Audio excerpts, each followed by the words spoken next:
بھروسہ اس پر کرنا، جب اس کی ذات پہ بھروسہ ہوگا تو نفرتی چینلوں کے چنٹوؤں کے بیان پر اہل عقل و شعور کو کوئی اعتبار نہیں ہوگا۔ اندھ بھکتوں کی تو بات نہیں کرتا، اس لیے کہ ہم اہل عقل ہیں، دیوانوں سے گفتگو نہیں کیا کرتے۔ اور عقل کی بات یہ ہے کہ پریشان ہونے کی ضرورت نہیں ہے، بس آپ کا بھروسہ اپنے خدا پہ ہونا چاہیے۔ ہماری سب سے بڑی پرابلم یہ ہے کہ ہمارا بھروسہ اس پر نہیں ہے جس پر ہونا چاہیے، اور ان پر ہو گیا ہے جن پر نہیں ہونا چاہیے۔ ہم ہر ایک کے دروازے پہ جھکنے کو تیار ہیں، جبکہ وہ خود کسی کے دربار میں جھکے ہوئے ہیں۔ ہم اس کے دربار میں جھکنے کو تیار نہیں ہے جس کے دربار میں جھکنے کے بعد کہیں جھکنے کی ضرورت نہیں پڑتی۔ وہ ایک سجدہ جس تو گرا سمجھتا ہے، 1000 سجدوں سے دیتا ہے آدمی۔ ایک صلوات پڑھ دو۔ اللہم صلی علی محمد و علی محمد۔ تو مسلمان کو اس وقت جو ضرورت ہے اس ملک عظیم میں، وہ اعتبار علی اللہ کی ضرورت ہے، توکل علی اللہ کی ضرورت ہے، اعتماد پر خدا کی ضرورت ہے۔ اگر مسلمان اس ملک میں خدا پہ بھروسہ کر لے تو پھر اسے کسی اور پر بھروسہ کرنے کی ضرورت نہیں۔ تو جو بیان آیا نفرتی جنٹوؤں کی اور چینلوں کی طرف سے، وہ یہ آیا کہ ہم مسلمانوں کے ہاتھ کا کھانا نہ کھاؤ، ان کے یہاں خرید و فروخت مت کرو، ان سے چیزوں کو نہ لو۔ اور اس میں ایک پنڈت جی نے علت بھی بیان کی کہ یہ لوگ تھوک کے کھلاتے ہیں، یہ نجس کر کے کھلاتے ہیں۔ خدا آپ کو سلامت، یہ تھوک کے کھلاتے ہیں۔ آپ سوچ رہے ہوں کہ مولانا اتنا کیوں بابا کر رہے ہیں؟ مولانا سمجھ گئے کہ میں کیا کہہ رہا ہوں۔ مولا آپ کو سلامت رکھے۔ کیوں تھوک کے کھلاتے ہیں؟ تاب یہ اب انہیں احساس ہونا چاہیے کہ الزام تراشیوں کا درد کیا ہوتا ہے۔ واہ واہ واہ واہ۔ اب 1400 سال کے بعد تاریخ گن گن کے بدلے لے رہی ہے، اور اسی لیے کہا جاتا ہے کہ فلک کا تھوکا حلق میں آتا ہے، فلک کا تھوکا حلق میں آتا ہے۔ اب تو امت کے سمجھ میں آ گیا ہوگا کہ جو کچھ تم نے 25 سال وشیش سمودائے کے ساتھ کیا، وہی اب گھوم گھوم کے تمہارے ساتھ ہو رہا۔ اس لیے تاریخ کے دامن سے وابستہ ہو، توبہ کرو، ظالموں کے ساتھ نہ رہو، ورنہ یہاں بھی پریشان ہوگے، وہاں بھی پریشان ہوگے۔ ان مظلوموں کے ساتھ رہو جن کے پاس کھونے کے لیے کچھ نہیں ہے، مگر ان کا خدا اتنا بڑا ہے۔ کوئی حد ہے، اسرائیل اور حزب اللہ کوئی مقابلہ ہے، مگر جب اخلاص سے جنگ لڑی جاتی ہے۔ آپ کو یہ معلوم ہونا چاہیے کہ لبنان کا ایک ایسا علاقہ ہے کہ جو جھاڑیوں سے چھپا ہو، اس علاقے میں حزب اللہ کے جوان چھپے ہوتے ہیں، اور وہاں جیسے اسرائیل کے جہاز آتے ہیں ان پر حملہ کرتے ہیں۔ اسرائیل اس بات کو لے کر بڑا پریشان ہے کہ اس کو کیا کیا جائے، یہ پتوں میں چھپ جاتے ہیں اور یہ پتے دکھائی نہیں دیتے، اور ہماری گولیاں وہاں تک ان تک پہنچتی نہیں ہیں۔ بہت پریشان تھا، اس نے سوچا کہ اب اس پریشانی کا حل کیا، تو اس نے ایک ترکیب لگائی کہ ان تمام علاقوں میں پیٹرول کے بڑے بڑے بیرل ڈال کے تیل چھڑا کے آگ لگا، تاکہ یہ سارا جنگل جل جائے گا۔ ظاہر جب جنگل جلے گا تو اس میں جو موجود افراد ہیں جو سپاہی ہیں وہ بھی جل جائیں گے۔ اس نے ایسا ہی کیا، بڑے بڑے بیرل لیے اور اپنے جہازوں سے پورے علاقے میں چھڑکنا شروع کیا۔ جب بیرل ڈال چکے اور آگ لگانے کا ارادہ کیا تو موسلا دھار بارش شروع ہوئی۔ کہتے ہیں یہ کیا ہو گیا؟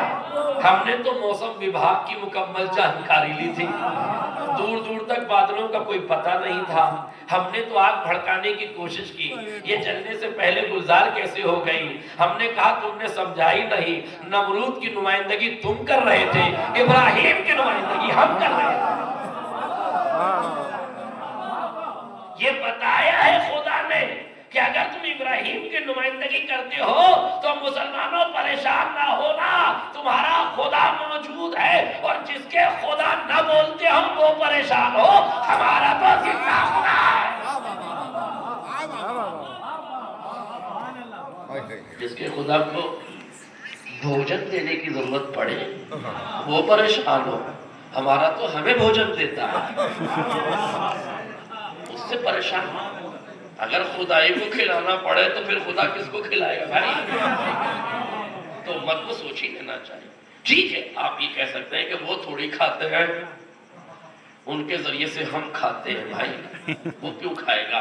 وہ تو کھلانے والا ہے تو وہ ہمیں کھلاتا ہے۔ اب یہ بیوقوف بنا کے ہم نے اس کان کو ادھر سے پکڑنے کی کوشش کی ہے۔ بہرحال میرے عزیزو توجہ کیجیے، اس نفرت کے دور میں جو ہماری ذمہ داری ہے وہ دو ذمہ داری ہے۔ ایک ذمہ داری ہے محبت کی تقسیم، اور دوسری ذمہ داری اپنے خدا پر اعتماد۔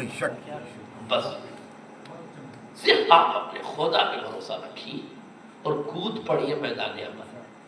میں آپ سے لڑنے کی نہیں کہہ رہا ہوں، میں آپ سے جھگڑنے کی نہیں کہہ رہا ہوں، میں آپ سے سیاسی بازیگری کی نہیں کہہ رہا ہوں، میں صرف آپ سے یہ کہہ رہا ہوں کہ ہر امر افوض امری الی اللہ، میں اپنے ہر امر کو اللہ کے حوالے کر دیتا ہوں۔ دیکھیں کچھ باتیں ایسی ہیں کہ جب آپ اللہ کے حوالے کر دیں تو پھر وہی سازگار۔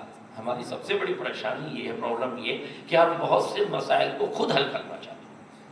ہم پہ کوئی اعتراض کرتا ہے ہم جواب دیتے ہیں، ہم پہ کوئی ظلم کرنا چاہتا ہے ہم اس کے خلاف سازشیں کرنے لگتے ہیں۔ نہیں، اگر آپ پر ظلم کیا ہے کبھی چھوڑ کے دیکھو خدا پر، کبھی چھوڑ کے دیکھو، اور خدا خود کہتا ہے کہ تم کہاں جاؤ گی مریم، ہم پہ چھوڑ دو۔ بھائی جب جناب مریم کے یہاں بیٹا پیدا ہوا تو قوم نے کہا یا مریم ماں کان ابوک کذالک، تمہارا باپ تو ایسا نہیں تھا، یہ بیٹا کہاں سے آیا؟ تو مریم نے کیا کیا؟ فاشارت الیہ، اس کے بچے کے گہوارے کی طرف اشارہ کر دیا۔ قوم نے کہا کیف نکلم من کان فی المہد صبیا، ہم اس سے کیسے بات کریں گے جو ابھی گہوارے میں ہے؟ قوم نے یہ نہیں کہا کہ وہ بچہ کیسے بولے گا، انہوں نے کہا ہم کیسے بولیں۔ اس کا مطلب ہے قوم جانتی ہے کہ معجز نما اگر کوئی ذات ہے تو ہم عاجز ہیں۔ اللہ اکبر، یہ قوم نالائق ضرور تھی مگر اتنی سمجھدار تھی کہ گہوارے کے بچے کے معجزے کو جانتی تھی۔ مجھے تو حیرت ان پر ہے کہ جنہوں نے حسنین کو زمین پر بیٹھے ہوئے لوح محفوظ کی تلاوت کرتے دیکھا اور فدق میں کہہ دیا کہ ان کی گواہی کی ضرورت نہیں ہے۔ حیرت کریں گے، ان کو گواہی کی ضرورت نہیں ہے۔ اور دوسرے مرحلے میں کیا کہا؟ فاشارت میں کیف نکلم من کان فی المہد صبیا، کہ تم خاموش رہو۔ سب یہ بھی بڑی عجیب سی بات ہے، خدا نے عورت کو خاموش رہنے کا حکم دیا۔ اگر یہ کہا جاتا نا مریم سے کہ 3 دن تک نہ کھانا، اتنا مشکل نہ تھا ان کے لیے۔ خدا کی ایک عورت کو خاموش رہنے کا حکم دینا قیامت سے کم نہیں۔ ہمارے یہاں تو مجلسوں میں خاموش نہیں رہتی، لیکن جو مریم صفت ہوتی ہے وہ رہتی ہے۔ مریم خاموش، فاشارت میں خدا نے کیا کہا؟ تم جواب نہ دو ہم جواب دیں۔ اس کا مطلب ہے، یہ جملہ محسوس کیجئے گا، عزتوں پہ جب حرف آئے تو صفائیاں تم نہ دو، خدا پہ چھوڑ دو۔ جب وہ جواب دے گا تو اس سے بھی جواب دلا دے گا جو بولنے کی صلاحیت نہیں رکھتا۔ فوراً کہا عبداللہ آتانی الکتاب وجعلنی نبیا، میں اللہ کا بندہ ہوں، مجھے کتاب دی گئی ہے، مجھے نبی بتایا گیا ہے۔ بھائی مریم، جناب مریم نے کہا کہ اس بچے کی طرف اس سے پوچھو، اشارہ اس کی طرف، اسے یہ کہنا چاہیے تھا میری ماں بے گناہ ہے، میری ماں معصومہ ہے، میری ماں صدیقہ ہے۔ نہیں، کچھ نہیں کہا، اپنے فضائل گنائے، دنیا کو بتایا کہ جب معجزے دکھائی دے تو عصمت کی باتیں نہیں کی جاتی۔ معجزے دکھائی دے تو پھر عصمت کی بات نہیں کی جاتی ہے۔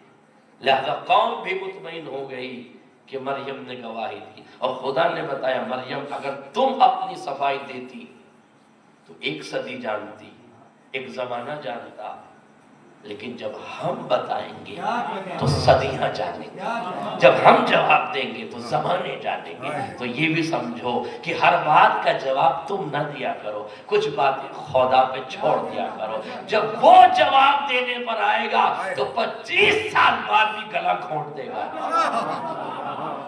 ایک سلوات اللہم صلی علی محمد وعلی محمد۔ بس میرے عزیزوں،